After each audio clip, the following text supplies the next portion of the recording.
गणेशाय नमः। श्री सांब सदाशिवाय नमः। श्री शिव महापुराण महात्म्य कथा पहला अध्याय शुरू कर रहे हैं। आज मैं शिव महापुराण का पहला अध्याय शुरू कर रही हूँ, जिसमें शौनक जी के साधन विषयक प्रश्न करने पर सूत जी का उन्हें शिव महापुराण की महिमा सुनाना है।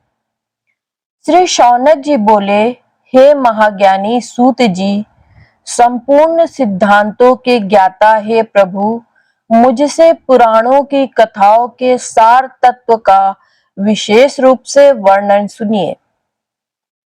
सदाचार, भगवत भक्ति और विवेक की वृद्धि कैसे होती है तथा साधु पुरुष किस प्रकार अपने काम, क्रोध आदि मानसिक विकारों का निवारण करते हैं। इस घोर कलयुग में जीव प्रायः आसुर स्वभाव के हो गए हैं। उस जीव समुदाय को शुद्ध दैवी संपत्ति से युक्त बनाने के लिए सर्वश्रेष्ठ उपाय क्या है? आप इस समय मुझे ऐसा कोई शाश्वत साधन बताइए जो कल्याणकारी वस्तुओं में भी सबसे उत्कृष्ट एवं परम मंगलकारी हो तथा पवित्र करने वाले उपायों में भी सर्वोत्तम पवित्र कारक उपाय हो।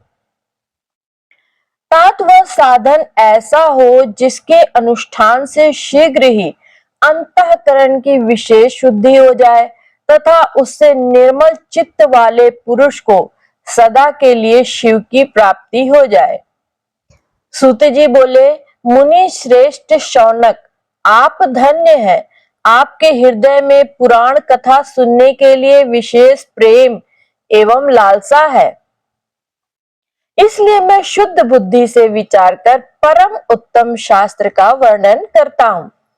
वत्स, संपूर्ण शास्त्रों के सिद्धांत से संपन्न भक्ति आदि बढ़ाने वाले भगवान शिव को संतुष्ट करने वाले तथा कानों के लिए रसायन स्वरूप दिव्य पुराण का श्रवण कीजिए। यह उत्तम शिव पुराण काल रूपी सर्प से प्राप्त होने वाले महान त्रास का विनाश करने वाला है। हे मुने, पूर्व काल में शिव जी ने इसे कहा था। गुरुदेव व्यास जी ने सनत कुमार मुनि का उपदेश पाकर कलयुग के प्राणियों के कल्याण के लिए बड़े आदर से संक्षेप में इस पुराण का प्रतिपादन किया है। हे मुने, विशेष रूप से कलयुग के प्राणियों के चित्त शुद्धि के लिए इस शिव पुराण के अतिरिक्त कोई अन्य साधन नहीं है। हे मुने, जिस बुद्धिमान मनुष्य के पूर्व जन्म के बड़े पुण्य होते हैं, उसी महाभाग्यशाली व्यक्ति को कि इस पुराण में प्रीति होती है। यह शिव पुराण परम उत्तम शास्त्र है।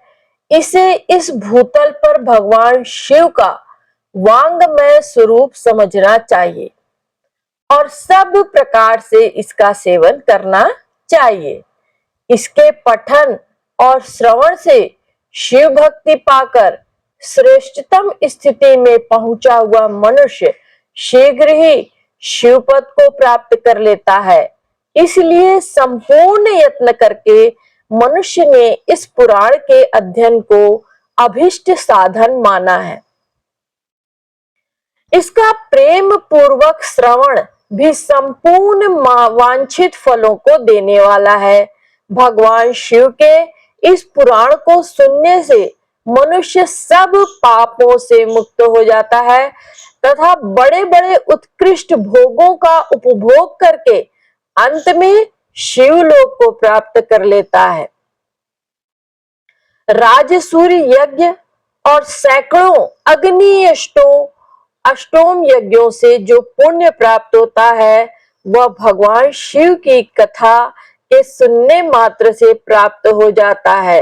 हे मुने, जो लोग इस श्रेष्ठ शास्त्र शिव पुराण का श्रवण करते हैं, उन्हें मनुष्य नहीं समझना चाहिए वे रुद्र स्वरूप ही हैं, इसमें संदेह नहीं है। इस पुराण का श्रवण और कीर्तन करने वाले के चरण कमल की धूलि धूलि को मुनिगण तीर्थ ही समझते हैं। जो प्राणी परम पद को प्राप्त करना चाहते हैं, उन्हें सदा भक्ति पूर्वक इस निर्मल शिव पुराण का श्रवण करना चाहिए। हे मुनि श्रेष्ठ, यदि मनुष्य सदा इससे सुनने में समर्थ ना हो तो उसे प्रतिदिन स्थिर चित्त से एक मुहूर्त भी इसको सुनना चाहिए। हे मुने, यदि मनुष्य प्रतिदिन सुनने में भी आसक्त हो तो उसे किसी पवित्र महीने में इस शिव पुराण का श्रवण करना चाहिए। जो लोग एक मुहूर्त, उसका भी आधा अथवा क्षण मात्र भी इस पुराण का श्रवण करते हैं, उनकी दुर्गति नहीं होती है। हे मुनीश्वर, जो पुरुष इस शिव पुराण की कथा को सुनता है, वह सुनने वाला पुरुष कर्म रूपी महावन को जलाकर संसार के पार हो जाता है। हे मुने, सभी दानों और सभी यज्ञों से जो पुण्य मिलता है, वह फल भगवान शिव के इस पुराण को सुनने से निश्चल हो जाता है। हे मुने, विशेषकर इस काली काल में तो शिव पुराण के श्रवण के अतिरिक्त मनुष्यों के लिए मुक्तिदायक कोई अन्य श्रेष्ठ साधन नहीं है। शिव पुराण का श्रवण और भगवान शंकर के नाम का संकीर्तन दोनों ही मनुष्यों को कल्प वृक्ष के समान सम्यक फल देने वाले हैं, इसमें संदेह नहीं है। कलयुग में धर्माचरण से शून्य चित्त वाले दुर्बुद्धि मनुष्यों के उद्धार के लिए भगवान शिव ने अमृत सस्वरूप शिव पुराण की उद्भावना की है। अमृत पान करने से तो केवल अमृत पान करने वाला मनुष्य ही अजर अमर होता है, किंतु भगवान शिव का यह कथामृत संपूर्ण कुल को ही अजर अमर कर देता है। इस शिव पुराण की परम पवित्र कथा का विशेष रूप से सदा ही सेवन करना चाहिए, करना ही चाहिए। इस शिव पुराण की कथा के श्रवण का क्या फल कहूं। इसके श्रवण मात्र से भगवान सदाशिव उस प्राणी के हृदय में विराजमान हो जाते हैं। यह शिव पुराण नामक ग्रंथ 24,000 श्लोकों से युक्त है। इसमें 7 संहिताएं हैं। मनुष्य को चाहिए कि वह भक्ति, ज्ञान और वैराग्य से भली भांति संपन्न हो और बड़े आदर से इसका श्रवण करे। पहली विद्येश्वर संहिता, दूसरी रुद्र संहिता, तीसरी शत रुद्र संहिता, चौथी कोटि रुद्र संहिता और 5वीं उमा संहिता कही गई है। छठी कैलाश संहिता और 7वीं वायवी संहिता। इस प्रकार इसमें 7 संहिताएं हैं। 7 संहिताओं से युक्त यह दिव्य शिव पुराण परम ब्रह्म परमात्मा के समान विराजमान है और सबसे उत्कृष्ट गति प्रदान करने वाला है।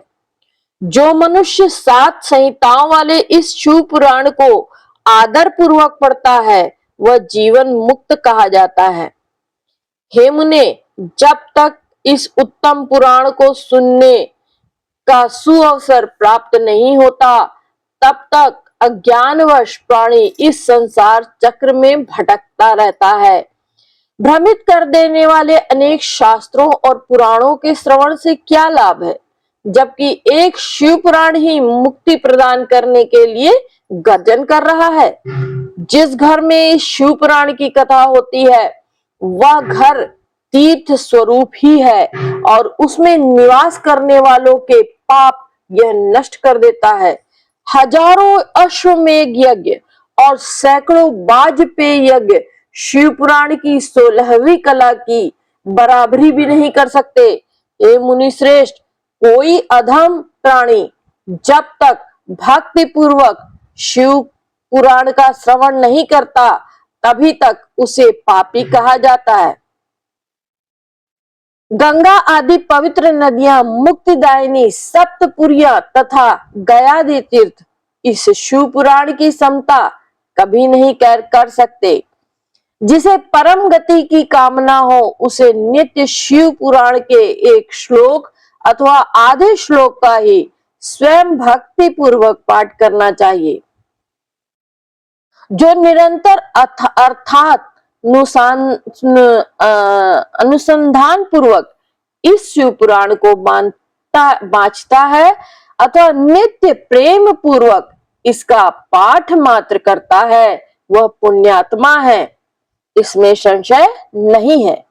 जो उत्तम बुद्धि वाला पुरुष अंत काल में भक्ति पूर्वक इस पुराण को सुनता है, उस पर अत्यंत प्रसन्न हुए भगवान महेश्वर उसे अपना पद धाम प्रदान करते हैं।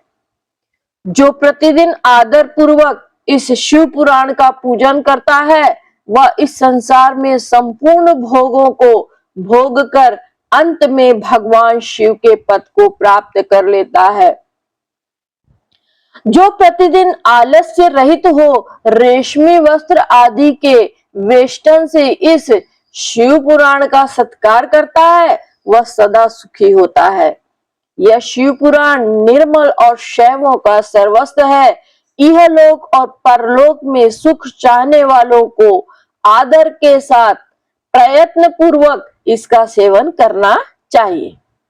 यह निर्मल एवं उत्तम शिव पुराण धर्म, अर्थ, काम और मोक्ष पूर्वक चारों पुरुषार्थों को देने वाला है।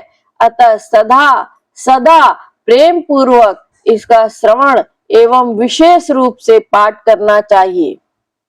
वेद, इतिहास तथा अन्य शास्त्रों में यह शिव पुराण विशेष कल्याणकारी है, ऐसे मुमुक्ष जनों को समझना चाहिए।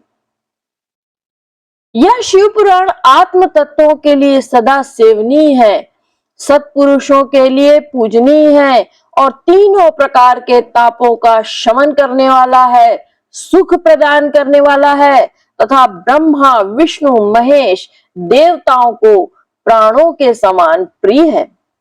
ऐसे शिव पुराण को मैं प्रसन्न चित्त से सदा वंदन करता हूँ। भगवान शंकर मुझ पर प्रसन्न हो और अपने चरण कमलों की भक्ति मुझे प्रदान करे। इस प्रकार श्री स्कंद पुराण के अंतर्गत शिव पुराण महात्म्य में उसकी महिमा वर्णन नामक पहला अध्याय पूर्ण हुआ।